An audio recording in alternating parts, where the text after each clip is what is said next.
നമസ്കാരം. ഇന്ന് നമ്മുടെ കൂടെയുള്ള അതിഥി, അദ്ദേഹത്തെ നമ്മൾ പ്രത്യേകിച്ച് പറഞ്ഞ് പരിചയപ്പെടുത്തേണ്ട ആവശ്യമില്ല. ചലച്ചിത്ര സംവിധായകൻ ശാന്തിവിള ദിനേശാണ്. അദ്ദേഹത്തോട് അടുത്ത കാലത്തുണ്ടായ ചില വിവാദങ്ങളുടെ പശ്ചാത്തലത്തിൽ ചില ചോദ്യങ്ങൾ ചോദിക്കുകയാണ്. ചേട്ടാ, ഈയിടെ ഒരു ഇൻ്റർവ്യൂ കണ്ടു. ഇൻ്റർവ്യൂവിൽ മായ എന്ന് പറയുന്ന നടിയുമായുള്ളൊരു ഇൻ്റർവ്യൂ ആണ്. ആ ഇൻ്റർവ്യൂവിൽ സ്ത്രീകളെക്കുറിച്ച് വളരെ മോശമായ, അല്ലെങ്കിൽ നടിമാരെക്കുറിച്ച് പറയുന്ന എന്ന തരത്തിൽ ജോസ് തോമസിൻ്റെ ഒരു മറു ഇൻ്റർവ്യൂ കണ്ടു. അപ്പോൾ ഈ വിഷയത്തിൽ എന്താണ് ചേട്ടന് പറയാനുള്ളത്? ഏത് വിഷയത്തിൽ? ഈ ജോസ് തോമസ് പറയുന്നത് അത് അങ്ങനെ പറയേണ്ട കാര്യമുണ്ടോ? അങ്ങനെ ഈ സിനിമാ രംഗത്ത് വരുന്ന നടിമാരെ അങ്ങനെ ചിന്തിക്കേണ്ട കാര്യമുണ്ടോ എന്നൊക്കെയാണ് അദ്ദേഹം ചോദിക്കുന്നത്. അദ്ദേഹം കുറച്ച് സ്റ്റേജ് ഷോകളൊക്കെ നടത്തിയിട്ടുള്ള ആളാണ്. അതുകൊണ്ട് അത്തരം സ്റ്റേജ് ഷോകൾ അങ്ങനെയൊന്നും ഇല്ല എന്നൊക്കെയാണ് ജോസ് തോമസ് പറയുന്നത്. അപ്പോൾ അതുകൊണ്ട് മര്യാദയ്ക്ക് പോകുന്ന സ്ത്രീകളെ കൂടി അപമാനിക്കുന്ന പരാമർശമാണെന്ന തരത്തിലാണ് ഏതാണ്ട് പറഞ്ഞു വെക്കുന്നത്. എന്താണ് ഈ വിഷയത്തിൽ അങ്ങയുടെ അഭിപ്രായം? അങ്ങനെ എന്തെങ്കിലും മര്യാദയ്ക്ക് പോകുന്ന സ്ത്രീകളെ അധിക്ഷേപിക്കാനൊരു ചിന്ത അങ്ങക്കുണ്ടോ? സത്യം പറഞ്ഞാൽ വാപ്പ ഉമ്മയെ തല്ലും, സത്യം പറഞ്ഞില്ലെങ്കിൽ വാപ്പ പട്ടിയിറച്ചി തിന്നും എന്ന് പറഞ്ഞ പോലത്തെ അവസ്ഥയാണ്. ജോസിൻ്റെ അടുത്ത സുഹൃത്താണ്. പക്ഷേ എനിക്ക് തോന്നുന്നു ജോസ് ഞാൻ മൂന്നാം നാളാണോ എന്ന് സംശയമുണ്ട്. കാരണം ഞങ്ങൾ ഇടയ്ക്കിടയ്ക്ക് പിണങ്ങാറുള്ളവരാണ്. ഇപ്പോൾ ആണ് വീണ്ടും പാച്ചപ്പായത്. കാരണം എൻ്റെയും ജോസിൻ്റെയും പേരിൽ ഒരാളുണ്ടെന്നൊരു കേസ് കൊടുത്തൊരു പെണ്ണ്. അപ്പോൾ ജോസ് എന്നെ വിളിച്ച്, നമ്മൾ തുല്യ ദുഃഖിതരാണ്. ഞാൻ മോളെപ്പോലെ ബാലതാരമായിരുന്നപ്പോൾ കൊണ്ടുവന്നൊരു പെണ്ണ് ഒരു ചാനൽ ചർച്ചയിലെ വർത്തമാനം പറഞ്ഞ് എൻ്റെ പേര് കേസ് കൊടുത്തു. അപ്പോൾ എനിക്ക് നിരാശയില്ല, കാരണം നിങ്ങളെ പേരിലും കൊടുത്തല്ലോ, നിങ്ങൾ അവരുടെ ഫോട്ടോ ദുരുപയോഗിച്ചു എന്നൊക്കെ പറഞ്ഞ് കുറേ നേരം സംസാരിച്ചു. മായ വിശ്വനാഥ് എന്ന് പറയുന്നത് എൻ്റെ സീരിയലുകളുടെ പ്രധാന വേഷങ്ങളിലൊന്നൊക്കെ ചെയ്തിരുന്ന ആളാണ്.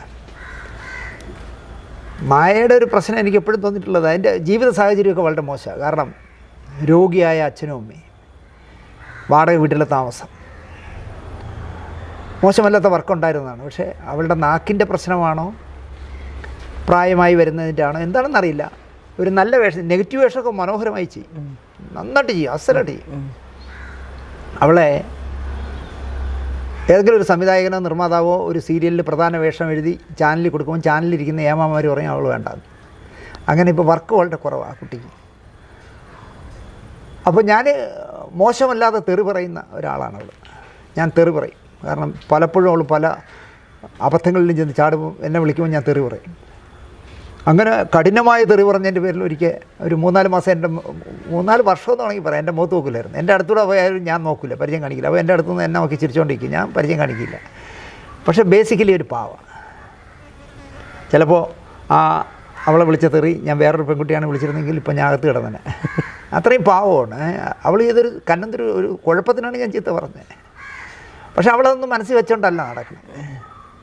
അപ്പോൾ ഒരു ദിവസം എന്നെ വിളിച്ചിട്ട്, ചേട്ടാ ഞാനൊരു വ്ളോഗറാണ്, അതറിയോ? എന്നിട്ട് ഞാൻ പറഞ്ഞില്ല എന്ന് പറഞ്ഞു. നമ്മളിത് ഇപ്പോൾ പുതിയ വ്ളോഗേഴ്സ് പുതിയല്ല പഴയതായാലും ശരി, ഞാൻ ഇതുകൊണ്ട് ആണ് ഇപ്പോൾ ജീവിക്കുന്നതെന്ന് അഭിമാനത്തോടെ പറയുന്ന ആളാണ്. പക്ഷേ ഞാൻ മറ്റുള്ളവരുടെ കാണാറില്ല, അതാണ് എൻ്റെ ഒരു കുഴപ്പം. സീരിയൽ ചെയ്യുമ്പോൾ പലരും സീരിയലിൻ്റെ കഥ കേൾക്കുമ്പോഴേ, ഞാൻ സീരിയൽ കാണാത്ത ആളായിട്ട് എനിക്കറിയില്ല ആ സീരിയൽ ഇങ്ങനെയാണോ എന്ന് പറയുന്ന പോലെ. അത് പൊങ്ങച്ചം പറയല്ല. നമുക്ക് 24 മണിക്കൂർ 48 മണിക്കൂറാക്കി കിട്ടിയാൽ പോലും തികയാത്ത ഒരു ജീവിത സാഹചര്യത്തിലൂടെ കടന്നു പോകുമ്പോൾ നമുക്കിതൊന്നും കാണാൻ സമയമില്ല. അതാണ് പ്രശ്നം. അപ്പോൾ ഞാൻ എന്തെങ്കിലുമൊക്കെ കാണുന്നത് വല്ലവരുമൊക്കെ എനിക്ക് അയച്ചു തരുമ്പോഴാണ്. 10-25 പോസ്റ്റുകൾ വരുമ്പോഴാണ്. ഇപ്പം തന്നെ എന്നെ നടി മല്ലിക മിമിക്രി കാണിച്ച് ഒരുപാട് ആക്ഷേപിച്ച് സംസാരിച്ചപ്പോൾ ഒരു 10-25 പേര് അയച്ചു തന്നപ്പോൾ ഞാൻ അറിയണത് എന്നെ മല്ലിക, ഒരിക്കലും മല്ലിക എന്നെ അങ്ങനെ പറയാൻ പാടില്ലാത്തതാണ്. കാരണം മല്ലികയോട് വളരെ മാന്യമായിട്ട് പെരുമാറിയ ആളാണ് ഞാൻ. എന്ന് മാത്രമല്ല, ഞാനൊരു ആദ്യമായിട്ടൊരു സീരിയൽ സംവിധാനം ചെയ്തപ്പോൾ അതിൽ നായികയായിരുന്നു. ഞാനവരെ സ്നേഹപൂർവ്വം ചേച്ചി എന്ന് വിളിച്ചിരുന്ന ആളാണ്. അവരിപ്പോൾ 2 മക്കൾ കയറി വളരുകയും അവർ മലയാളത്തിലെ എണ്ണം പറയാവുന്ന 2 വലിയ താരങ്ങളായി മാറിയപ്പം ഇവരൊരു ഞാനല്ലേ എന്നുള്ള ഒരു അഹങ്കാരമുള്ള സ്ത്രീയാണല്ലോ. പൊങ്ങച്ചമുള്ള, കള്ളം പറയുന്ന, വാ തുറന്ന കള്ളം പറയുന്ന ഒരു സ്ത്രീയാണ്. അപ്പോൾ അവർ എന്നെ മിമിക്രി കാണിച്ചിരിക്കുന്നു. ഓടാത്തൊരു പടം ബംഗ്ലാവിലാവുക. ഞാൻ ഓടാത്ത പടമാണെന്ന് ഞാൻ തന്നെ പറഞ്ഞു. എൻ്റെ സിനിമ ഓടാത്തതുകൊണ്ടാണ് ഞാൻ സിനിമയിൽ നിന്ന് സീരിയലിലേക്ക് പോയതെന്ന്. അതുകൊണ്ട് തന്നെ ഇനി മല്ലിക എന്നല്ല, ഇനി ആര് പറഞ്ഞാലും അതിന് ഫീലിംഗ് ഉണ്ടാവില്ല. അപ്പോൾ അങ്ങനെ ഒരു എന്താ പറയുക, നമ്മളെ ജാതകം അങ്ങനെയാണ്. നമ്മൾ ആരെ നല്ലത് പറയുമോ അവർ നമുക്കിട്ട് പണി. പക്ഷേ ഈ മായ പാവം എന്നെ വിളിച്ച് ചോദിച്ചു, ഞാനൊരു വ്ളോഗറാണ് ചേട്ടാ. ഞാൻ പറഞ്ഞു, മായ നമ്മൾ എന്ത് സംസാരിക്കാൻ? ഒന്നാമത് ഇപ്പോൾ ഈ ഫോൺ പൈസ കൊടുത്ത് വാങ്ങിക്കുന്നതുകൊണ്ടാണ് ആളുകൾ അടിച്ചു പൊട്ടിക്കാത്തത്. കാരണം ഏത് നോക്കിയാലും അതിലെല്ലാം ഇങ്ങനെ ഈ ദിനേശ് വന്നിരുന്നു ഒരേ സാധനത്തിന് 10 ചാനലിന് മറുപടി പറയുമ്പോൾ ആൾക്ക് മടുക്കും. അവർക്ക് മടുത്തില്ലെങ്കിലും എനിക്ക് മടുക്കും. അപ്പം ഞാനിങ്ങനെ ഇപ്പം ഇന്നലെ മെനിങ്ങാന്ന് ഒരു ചെറുപ്പക്കാരൻ വിളിച്ചു. ഞാൻ 6 മാസം മുമ്പ് അവന് ഇൻ്റർവ്യൂ കൊടുക്കാമെന്ന് പറഞ്ഞു. ഞാൻ പറഞ്ഞു, ഇൻ്റർവ്യൂ തരാം, നീ ഒരു കാര്യം ചെയ്യും, എന്നോട് മറ്റുള്ളവരാരും ചോദിക്കാത്ത ഒരു ചോദ്യം പറ. ഫോണിൽ കൂടെ. അപ്പോൾ അവൻ പെട്ടെന്ന് വെട്ടിലായി. അത് മറ്റുള്ളവർ ചോദിക്കാത്തൊരു, ഞാൻ പറയും അനിയ ഒരേ ചോദ്യം പലരും ചോദിക്കുന്നു, ഉത്തരം പറയുന്നത് ഞാൻ മാത്രമല്ല, എനിക്ക് ബോറടിക്കും. അപ്പോൾ അവൻ ചോദ്യം കണ്ടെത്തിയിട്ട് വിളിക്കാമെന്നാണ് പറഞ്ഞിരിക്കുന്നത്. അപ്പോൾ ഞാൻ പറയുന്നത്, മായ എന്നെ വിളിച്ച് കുറച്ച് നേരം, ചേട്ടാ ഇൻ്റർവ്യൂ ഒന്നും വേണ്ട, ചേട്ടൻ്റെ വീട്ടിൽ വന്ന് ചേട്ടനോട് കുറച്ച് നേരം സംസാരിച്ചോട്ടെ. ഞാൻ പറഞ്ഞു വന്നോ. എനിക്ക് ഈ നോ പറയാൻ പറ്റില്ല ആരോടും, അതാണ് പ്രശ്നം. അവൾ വന്ന് അവളുടെ പ്രശ്നങ്ങൾ പറഞ്ഞു. അതുപോലെ തന്നെ അവൾ തന്നെയാണ് ആ ഇൻ്റർവ്യൂവിൽ ഏറ്റവും കൂടുതൽ സംസാരിച്ചത്. എനിക്ക് അപ്പോഴപ്പോഴും മാത്രം മുക്കും മൂലയും പറഞ്ഞാൽ മതി. അപ്പോൾ അതിനിടയിൽ അവൾ എന്നോട് ചോദിച്ചു ഈ ചോദ്യം, വിദേശത്ത് പോയി സിനിമയിൽ സീരിയലിൽ നല്ല കാശുണ്ടാക്കുന്നവർ പലരും വിദേശത്ത് പോയി വഴിവിട്ട ജീവിതം നയിക്കുന്നതിനെക്കുറിച്ച് എന്താണ് അഭിപ്രായം എന്ന് വെച്ചാൽ, ഞാൻ സത്യസന്ധമായ മറുപടി പറഞ്ഞത് തെളിവ് സഹിതമാണ്. കാരണം എനിക്ക് ലോകത്ത് മുഴുവൻ ഏറെക്കുറെ പ്രധാന രാജ്യങ്ങളിൽ മുഴുവൻ സുഹൃത്തുക്കളുള്ളതുകൊണ്ട് അവർ തെളിവ് സഹിതം എനിക്ക് അയച്ചു തരാറാണ് പതിവ്. ഇപ്പോൾ തന്നെ മോഹൻലാലിൻ്റെ നായികയായിരുന്നൊരു പെൺകുട്ടി, അവരുടെ എന്താ പറയുക, പ്രദർശിപ്പിക്കാൻ പാടില്ലാത്ത സ്ഥലങ്ങളൊക്കെ പ്രദർശിപ്പിച്ചുകൊണ്ടുള്ള ഫോട്ടോ ഇട്ടിട്ട് അവരുടെ റേറ്റ് പറഞ്ഞ് അവർ ഗൾഫിൽ ഇതിന് ഏജൻറ്റന്മാരുണ്ട്, അവർ മലയാളിക്ക് ഇട്ട് കൊടുക്കുകയാണ്. അതാ മോഹൻലാലിൻ്റെ ഇന്ന പടത്തിലെ നായിക ഇത്ര രൂപ ഇത്ര സമയത്തേക്ക്, ഒരു രാത്രിക്കാണെങ്കിൽ ഇത്ര രൂപ എന്ന് പറഞ്ഞിട്ടിരിക്കുന്നത്. അത് സിനിമാക്കാർക്കും സീരിയലുകാർക്കും നാണക്കേടാണെന്നേ. ഞാൻ ആ പോയിൻ്റ് ഓഫ് വ്യൂവിലാണ് പറഞ്ഞത്. പക്ഷേ ജോസ് തോമസ് ചോദിക്കുന്നത് പ്രായപൂർത്തിയായ പുരുഷനും പ്രായപൂർത്തിയായ സ്ത്രീക്കും ഒന്നിച്ച് കഴിയാമെന്ന് സുപ്രീം കോടതി പറഞ്ഞിട്ടുണ്ടല്ലോ എന്നാണ്. എനിക്കത്രയും വിവരമില്ലാത്തവല്ല ഞാൻ പറയുന്നത്, നല്ല സുഹൃത്തുക്കളായ ഒരാണും പെണ്ണും ഒരു ഇണ എന്ന് പറയാം, അവർ രണ്ടുപേരും ഒരു രാത്രി പങ്കിടുകയോ അല്ലെങ്കിൽ ഒരാഴ്ച പങ്കിടുകയോ അല്ലെങ്കിൽ അവൻ പോകാൻ നേരത്തെ അവൻ സമ്മാനമായി എന്ന് പറഞ്ഞൊരു 5 ലക്ഷം രൂപ കൊടുക്കുകയോ അല്ലെങ്കിൽ എന്തെങ്കിലും വില കൂടിയ മാലയോ നെക്ലേസൊക്കെ വാങ്ങിക്കൊടുക്കുന്നതിലൊന്നും തെറ്റൊന്നുമില്ല, നിങ്ങൾ പൊയ്ക്കോ. പക്ഷേ അതല്ല ഞാൻ പറഞ്ഞ പോയിൻറ്റ്. എൻ്റെ പോയിൻറ്റിലല്ല ജോസ് സംസാരിക്കുന്നത്. ജോസ് പറയുന്ന മഞ്ഞ കണ്ണട വച്ചിരിക്കുന്നവർക്ക് ഇങ്ങനെയൊക്കെ തോന്നുമെന്നാണ് പറഞ്ഞത്. ഞാനൊരു മഞ്ഞക്കണ്ണട വയ്ക്കില്ല, അത് ജോസിൻ്റെ തെറ്റിദ്ധാരണയാണ്. ജോസ് മനസ്സിലാക്കേണ്ടത്. എന്നിട്ട് ജോസ് തന്നെ പറയുന്നുണ്ട്, അദ്ദേഹത്തിൻ്റെ ഭാര്യ സിന്ധുവുമായിട്ട് മാത്രമേ അടുപ്പമുള്ളൂ എന്ന് പറയും. അല്ല എങ്കിൽ ജോസ് തോമസ് തെളിയിക്കണം. മലയാള സിനിമയിൽ 39 വർഷത്തിനിടയിൽ മലയാള സിനിമയിലെ ഇന്ന ആളുമായിട്ട് നിങ്ങൾക്ക് ഒരു ദിവസമെങ്കിലും ഒരു നേരമെങ്കിലും നിങ്ങൾക്ക് ബന്ധമുണ്ടായിരുന്നു, ഇല്ലെങ്കിൽ നിങ്ങളൊരു കണ്ണുകൊണ്ടെങ്കിലും പോകാമോ എന്ന് ചോദിച്ചിട്ടുണ്ടെന്നോ, അല്ലെങ്കിൽ ഇന്ന നടി നിങ്ങളെപ്പറ്റി നിങ്ങളിങ്ങനെ അപമര്യാദയായി അവരുടെ ഒരു ചോദ്യം ചോദിച്ചു എന്നോ പറയണം. അത് പറയാത്തിടത്തോളം കാലം എന്നെ മഞ്ഞ കണ്ണട വച്ചിരിക്കുന്നു എന്ന് ജോസ് പറഞ്ഞാലെന്ന് എനിക്ക് ഫീൽ ചെയ്യില്ല. ഞാൻ കോമഡി ആയിട്ടേ എടുക്കുള്ളൂ. കാരണം ചുരുക്കം പേരെങ്കിലും മലയാള സിനിമയിൽ മാന്യമായി ജീവിക്കുന്നുണ്ട്. അതിലൊരാളാണ് ദിനേശ് എന്ന് പറയാൻ നല്ല തന്തയ്ക്ക് പറഞ്ഞ ഒരു ജയിൽ വാർഡൻ്റെ മകനായി ജനിച്ച് 3.5 വയസ്സ് വരെയുള്ള ഒരാൾ അച്ഛാന്ന് വിളിച്ചുള്ളെങ്കിലും നല്ല തന്തയ്ക്ക് പറഞ്ഞവെന്ന് വിശ്വസിക്കുന്ന ആളാണ് ഞാൻ. അതുകൊണ്ട് തന്നെ മലയാള സിനിമയിൽ എൻ്റെ ശത്രുക്കൾക്ക് പോലും ഒരു പെണ്ണിനെ കൊണ്ട് നിർത്തിയിട്ട് ദിനേശ നീ എന്നോട് ചോദിച്ചിട്ടുണ്ട് എന്ന് ചോദിപ്പിക്കാൻ പറ്റില്ല. അതിനെ മഞ്ഞ കണ്ണട എന്നാണ് ജോസ് പഠിച്ചതെങ്കിൽ ജോസ് പറയട്ടെ. പക്ഷേ ഞാൻ പറഞ്ഞത് അതല്ല. ഇപ്പോൾ ഇവിടെ സീരിയൽ രംഗത്ത് ഞാൻ സീരിയൽ രംഗവും സിനിമാ രംഗത്തുള്ള മുഴുവൻ പേരും കുഴപ്പക്കാരാണെന്ന് ഞാൻ പറഞ്ഞിട്ടില്ല. ഗൾഫിൽ പോകുന്ന ഉദ്ഘാടനത്തിന് പോകുന്ന വലിയ വലിയ പേരെടുത്ത നടികൾ പോകുന്നത് വ്യഭിചരിക്കാനാണെന്ന് ഞാൻ പറഞ്ഞിട്ടില്ല. ഇത് ജോസ് എല്ലാം കൂടെ ചേർത്ത് ഇങ്ങനെ വച്ചു തരികയാണ് നമുക്ക്. അപ്പോൾ ജോസ് തന്നെ പറയുന്നു, ഞാൻ ഒരുപാട് ഞാൻ ഒരു സ്റ്റേജ് ഷോയും ചെയ്തിട്ടില്ല. ഞാൻ ഗൾഫ് കൺട്രീസിൽ ഇപ്പോൾ ഷാർജയിലും ദുബായിലും ഒക്കെ പോയിട്ടുണ്ടെങ്കിലും ഖത്തറിലൊക്കെ പോയിട്ടുണ്ടെങ്കിലും ഞാൻ ഒരിടത്തും സ്റ്റേജ് ഷോ എന്ന് പറഞ്ഞാൽ നാണം കെട്ട പണിക്ക് പോയിട്ടില്ല. പൈസ ഉണ്ടാക്കാൻ വേണ്ടി നിങ്ങളുടെ ഞാൻ പറഞ്ഞില്ലേ, എന്നെ ആരോ വിളിച്ച് ഒരുപാട് പേര് വിളിച്ച് ചോദിച്ചു ബിഗ് ബോസിൽ വിളിച്ചാൽ പോകും. പോയാൽ എനിക്കിപ്പോൾ റേഷൻ അരി വാങ്ങിച്ച് ചോറ് വയ്ക്കുന്നത് കുറച്ച് ദിവസത്തേക്കെങ്കിലും ബിരിയാണി കഴിക്കാം. അല്ല, ബിരിയാണി ഞാൻ കഴിക്കില്ലല്ലോ, മറ്റേ സുലേഖ വാങ്ങിച്ച് കഴിക്കാം അല്ലെങ്കിൽ ജയ വാങ്ങിച്ച് കഴിക്കാം. പക്ഷേ ഇത്തരം നാണം കെട്ട പരിപാടികളിലൂടെ പൈസ ഉണ്ടാക്കാൻ അല്ലെങ്കിൽ വേർക്കാതെ പൈസ ഉണ്ടാക്കാൻ ദിനേശ് പോവില്ല. അതിനി ജോസ് തോമസ് അല്ല, ഇനി ആര് വിചാരിച്ചാലും തോപ്പിക്കാൻ പറ്റില്ല. ജോസ് തോമസ് സ്റ്റേജ് ഷോ ചെയ്ത് ജീവിക്കട്ടെ, അത് പ്രശ്നമില്ല. അപ്പോൾ ജോസ് പറയുന്നത് സ്റ്റേജ് ഷോയ്ക്ക് പോകുന്നവരെല്ലാം അങ്ങനെ കുഴപ്പക്കാരാണെന്ന് പറയരുതെന്നാണ്. ജോസിൻ്റെ അറിവിലേക്ക് ഞാൻ ഒരു കാര്യം പറയാം. കണ്ടമച്ച കോട്ട് എന്ന് പറഞ്ഞ നാടകവുമായിട്ട് ബഹദൂർ ഒരു നാടക ട്രൂപ്പ് ഉണ്ടാക്കി. വളരെ സാധുവായ എന്താ പറയുക, ഇത്രയും പരിശുദ്ധനായ ഒരാളിനെ ഞാൻ കണ്ടിട്ടില്ല ബഹദൂറിനെ. ബഹദൂർ ചെയ്ത എല്ലാ ബിസിനസ്സും പൊളിഞ്ഞു പോയിട്ടുണ്ട്, ലക്ഷങ്ങൾ നശിപ്പിച്ച ആളാണ്. അവസാന കാലത്ത് സാംസ്കാരിക ക്ഷേമനിധി ബോർഡിൻ്റെ പെൻഷൻ കിട്ടുമോ 4000 രൂപ കിട്ടുമോ എന്ന് അന്വേഷിച്ചൊരു ഹതഭാഗ്യനാണ്. അദ്ദേഹം എന്തെല്ലാം ചെയ്തു എന്ന് ചോദിച്ചാൽ, ഇപ്പോൾ തിരുവനന്തപുരത്ത് കൈമനത്ത് വന്നൊരു black and white cinema studio തുടങ്ങി, ഡെവലപ്പ് ചെയ്യാനുള്ള സ്റ്റുഡിയോ. അദ്ദേഹം ബ്ലാക്ക് ആൻഡ് വൈറ്റ് സ്റ്റുഡിയോ ഉദ്ഘാടനം ചെയ്തതിൻ്റെ തലേ ദിവസം മലയാള സിനിമ കളറിലായിപ്പോയി. മനസ്സിലായോ? ആ ബ്ലാക്ക് ആൻഡ് വൈറ്റ് സ്റ്റുഡിയോ മൊത്തം പോയി, ലക്ഷങ്ങൾ പോയി അന്നത്തെ കാലത്ത്. കാസർഗോഡ് നിന്ന് മീനെടുത്ത് കേരളത്തിൽ കൊണ്ടുവന്ന് കോഴിക്കോട് ഭാഗത്തൊക്കെ കൊണ്ടുവന്ന് വിറ്റാൽ ഭയങ്കര ലാഭം കിട്ടുമെന്ന് ആരോ പറഞ്ഞെടുത്തു. നാഷണൽ പെർമിറ്റ് ഉള്ള ഒരു ലോറി എടുത്ത് ആദ്യത്തെ ട്രിപ്പ് മീനുമായിട്ട് വരുമ്പോൾ ലോറി മറിഞ്ഞു. വിവരം പറഞ്ഞ് മദ്രാസിൽ നിന്ന് ബഹദൂറൊക്കെ വന്ന് അന്നത്തെ കാലത്ത് എത്രയോ 1000 രൂപ മുടക്കിയാണ് ആ മീൻ മുഴുവൻ വെട്ടി താഴ്ത്തിയത്. കാരണം അഴിപ്പോയി, നാട്ടുകാർ മുഴുവൻ ബഹദൂർക്കേണ്ട അടിച്ചില്ല. അങ്ങനെ ആദ്യം തന്നെ ആ മീൻ കച്ചവടം പൊളിഞ്ഞു പോയ ആളാണ് ബഹദൂർക്ക. അതുപോലെ സിനിമാ നിർമ്മാണം പല പരിപാടി ബഹദൂർക്ക ചെയ്തു, എല്ലാം പൊളിഞ്ഞു പോയി. അങ്ങനെയുള്ളൊരു മനുഷ്യൻ കണ്ടം വെച്ച കോട്ട് എന്ന് പറഞ്ഞ നാടകവുമായിട്ട് ഗൾഫിൽ പോയി. ആ നാടകവുമായിട്ട് ഗൾഫിൽ എയർപോർട്ടിൽ ചെന്നിറങ്ങി വണ്ടികളിൽ കയറി, എല്ലാവരും ഓരോ വണ്ടികളിൽ കയറി താമസ സ്ഥലത്തേക്ക് പോയി.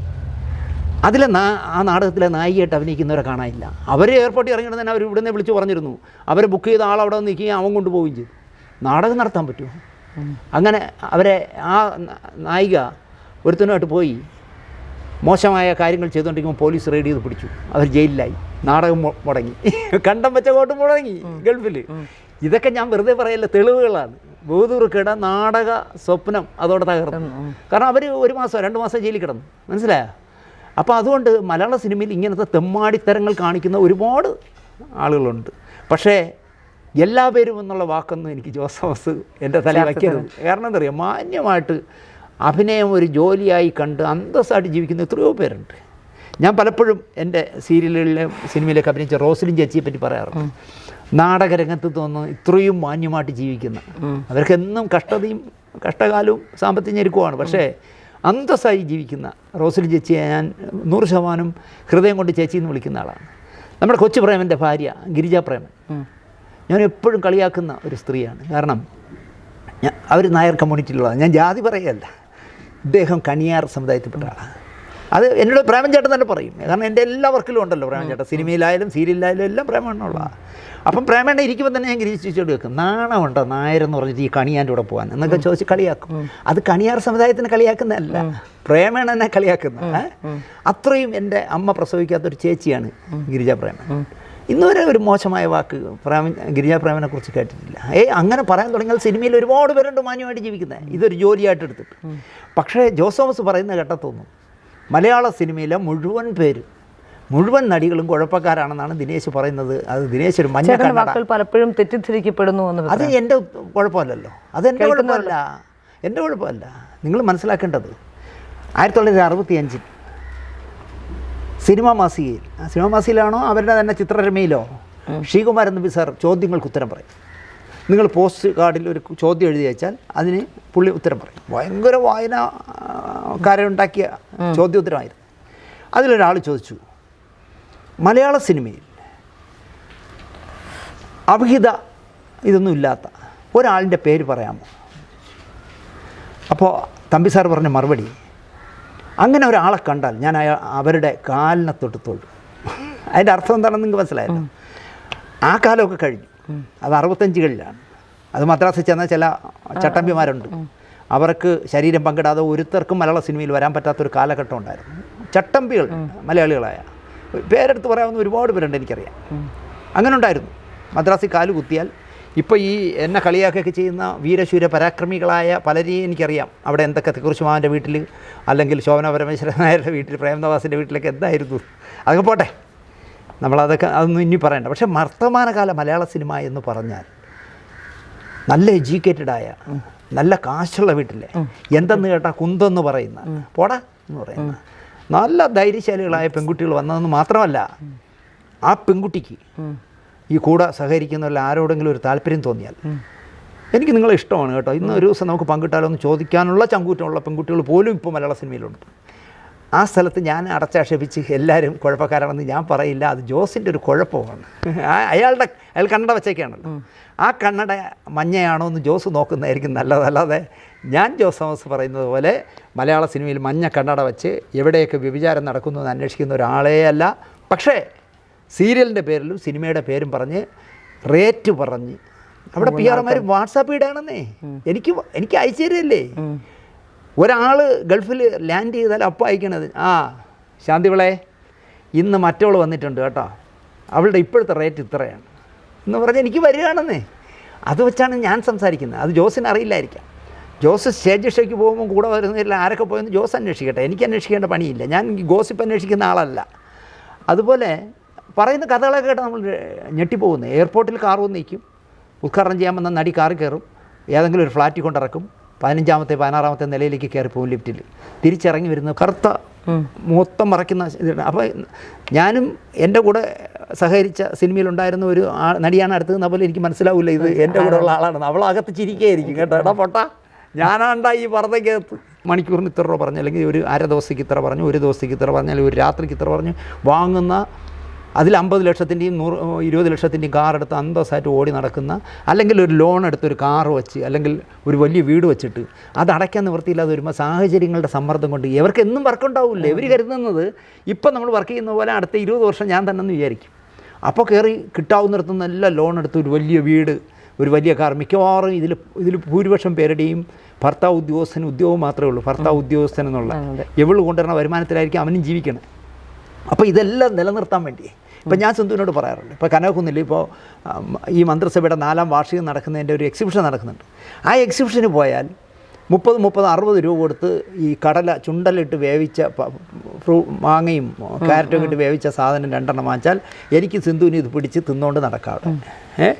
10 രൂപയുടെ 20 രൂപയ്ക്ക് 2 കപ്പലണ്ടി വാങ്ങിച്ചാൽ കുറച്ച് നടക്കാം. അത് കണ്ട് കനകക്കുന്ന് മുഴുവൻ കറങ്ങി നടക്കാം, നമുക്ക് പ്രശ്നമില്ല. പക്ഷേ ഈ ചായം തേച്ചവർക്ക് അങ്ങനെ നടക്കാൻ പറ്റില്ല, അവർക്ക് എല്ലായിടത്തും ഇറങ്ങി നടക്കാൻ പറ്റില്ല. എനിക്ക് ബസ്സിൽ പോകാം. ഇപ്പോൾ ചെറിയ കുഴപ്പമുണ്ടെന്നേ ഉള്ളൂ, കാരണം ബസ്സിലിരുന്നാൽ അടുത്തിരിക്കുന്ന ആൾ ചോദിക്കും നിങ്ങൾ ഇന്ന ആളല്ലേ എന്ന്. അതൊരു എനിക്കൊരു ചമ്മല, അതുകൊണ്ട് ബസ്സിലൊന്നും പോകാൻ പറ്റില്ല. പിന്നെ ആരോ സഹായിച്ചിട്ട് നമുക്ക് സ്കൂട്ടറുണ്ട്, കാറുണ്ട്, അപ്പോൾ അതുകൊണ്ട് ബസ് യാത്ര ഇല്ല. അപ്പോൾ ഞാൻ പറയുന്നത് ഇവർക്ക് ആ സ്റ്റാർഡം നിലനിർത്താൻ പറ്റാതെ പോകുമ്പോഴേ പെട്ടെന്ന് വർക്കില്ലാതാവുമ്പോൾ അവർ പലതിനും വിട്ടുവീഴ്ചകൾ ചെയ്ത് പോകും. പക്ഷേ അത് മോശത്തരമാണെന്നാണ് ഞാൻ പറയുന്നത്. ഇപ്പോൾ ഞാൻ നിങ്ങളുടെ അറിവിലേക്കൊരു കാര്യം പറയാം. ശങ്കരൻ പോറ്റി എന്ന് പറഞ്ഞ സംവിധായകൻ കല്യാണം കഴിച്ച ഒരു പെൺകുട്ടിയാണ് സീരിയൽ രംഗത്തെ മഞ്ജു വാര്യർ എന്ന് വിളിക്കുന്ന ഇന്ദുലേഖ. ബ്രാഹ്മണ സമുദായത്തിൽപ്പെട്ടൊരു പെൺകുട്ടിയാണ്. ശങ്കരൻ പോറ്റി ജീവിതത്തിൽ വഴിവിട്ട് ജീവിച്ച് കൊച്ചുപ്രായത്തിൽ തന്നെ അമിതമായി മദ്യപിച്ച് അകാലത്തിൽ പൊലിഞ്ഞു. എനിക്ക് അത്രയും സ്വാതന്ത്ര്യത്തോടെ പറയാം, കാരണം അവൻ ആദ്യമായിട്ട് ക്ലാപ്പിൽ എഴുതാൻ പഠിപ്പിച്ചു കൊടുത്ത ഞാനാണ്. കാവടിയാട്ടത്തിൽ ആദ്യത്തെ വർക്ക് അവൻ്റെ അതാണ്. അന്നേ ഞാൻ അവൻ്റെ പറയുമായിരുന്നു നീ രക്ഷപ്പെടും കേട്ടറാന്ന്. കാരണം ചുവന്ന റൂൾ പെൻസിലില്ലേ, കളർ പെൻസിൽ, അത് പൊടിച്ച് കലക്കി ചുവന്ന മൂകാംബിയ കുറിയിടുന്ന മോനായിരുന്നു ഈ ബ്രാഹ്മണനായ ശങ്കരൻ പോറ്റി, നമ്പൂതിരിയായ ശങ്കരൻ പോറ്റി. അപ്പോൾ ഞാൻ കേട്ട് എന്തിനാണ് ഇങ്ങനെ ഇത് എടുത്ത് ഇങ്ങനത്തെ ഒരു കുറി ഞാൻ മൂകാംബി കണ്ടിട്ടില്ല എന്നാണ് പറഞ്ഞത്. അത് എല്ലാവർക്കും കാണാൻ വേണ്ടി ഇടാൻ വേണ്ടി ഞാൻ റൂൾ പെൻസിൽ പൊടിച്ചാണ് ഇടുന്നത്. അന്ന് ഞാൻ പറഞ്ഞു നീ രക്ഷപ്പെടും കേട്ടോ മലയാള സിനിമയിൽ, കാരണം എല്ലാ തരികടിയും നീ പഠിക്കും. എങ്ങനെയോ ഇന്ദുലേഖയായിട്ട് പ്രേമിച്ച് കല്യാണം കഴിച്ചൊരു മോളായി. ആ കാലത്തിൽ അവൻ മരിച്ചു. നിങ്ങൾ അന്വേഷിച്ച് നോക്കൂ ഇന്ദുലേഖ എങ്ങനെ ജീവിക്കുന്നു. അവൾ മലയാളത്തിലെ കന്നഡയിലും തെലുങ്കിലും ഹിന്ദിയിലും ഒക്കെ വരുന്ന സീരിയലുകൾ ട്രാൻസ്ലേറ്റ് ചെയ്തു, കിട്ടുന്ന വേഷങ്ങൾ അഭിനയിച്ചു. മോളും അവളും കൂടെ ചേർന്ന് റീല് ചെയ്തു. ഏതോ സ്ഥാപനത്തിൽ ബ്ലൈഡ് കമ്പനിയിൽ എവിടെ ഒരിടത്ത് ജോലിയുണ്ട്, എല്ലാം ചെയ്ത് അവൾ അന്തസ്സായിട്ട് ജീവിക്കുന്നു. എനിക്ക് ബഹുമാനമാണ് ഇന്ദുലേഖയുടെ. അപ്പോൾ നമ്മൾ അങ്ങനെയുള്ള അനുഭവങ്ങളുള്ള ഞാൻ മലയാള സിനിമയിലെ മുഴുവൻ പേരെയും കയറി മോശമെന്ന് പറയുമോ, സീരിയലിലുള്ളവരെല്ലാം കുഴപ്പക്കാരെന്ന് പറയുമോ? അത് ജോസ് തോമസിൻ്റെ മഞ്ഞക്കണ്ണടയിൽ പറ്റിയൊരു കുഴപ്പം. അല്ലെങ്കിൽ ഈ ചർച്ച ചെയ്യാൻ വിഷയങ്ങളൊന്നും ഇല്ലാത്തതുകൊണ്ട് ദിനേശനെ ഇട്ട് അടിച്ചാൽ 10 പേര് കാണും എന്ന് വിചാരിച്ചു. ഇപ്പോൾ അങ്ങനെയാണല്ലോ, ആര് മന്ത്രവാദം നടത്തിയാലും കോഴിക്ക് കിടക്കപ്പുറത്തി ഇല്ല എന്ന് പറഞ്ഞ പോലെ ഏത് ചർച്ചയിലും എൻ്റെ പേരെടുത്തിട്ടാൽ ഇപ്പം തന്നെ മല്ലിക ഇപ്പോൾ എന്നെ ഒരാവശ്യമില്ലാതെയാണ് പറഞ്ഞത്. എന്തിനാണ് പറഞ്ഞതെന്ന് എനിക്ക് പോലും അറിയില്ല. ഇത്ര ക്രൂരമായ മനസ്സാണോ ഈ സ്ത്രീക്കെന്ന് എനിക്ക് തോന്നി. കാരണം അത്രയും സ്നേഹമുണ്ടായിരുന്നു, ഹാർമണി ഉണ്ടായിരുന്നു ഞങ്ങളിതിൽ. ആ സ്ത്രീ എന്നെപ്പറ്റി ഇങ്ങനെ എൻ്റെ പടം ഓടിയില്ലെന്ന് ഞാൻ തന്നെ പറയുമ്പോൾ, അല്ലെങ്കിൽ സുകുമാര ഷാർജിക്ക് വിഷമമില്ലെങ്കിൽ മല്ലികയ്ക്ക് എന്താ കേട്ട്? അപ്പോൾ ഇതൊക്കെയാണ് ജോസ് തോമസിൻ്റെ ചോദ്യത്തിന് പറയാനുള്ള മറുപടി.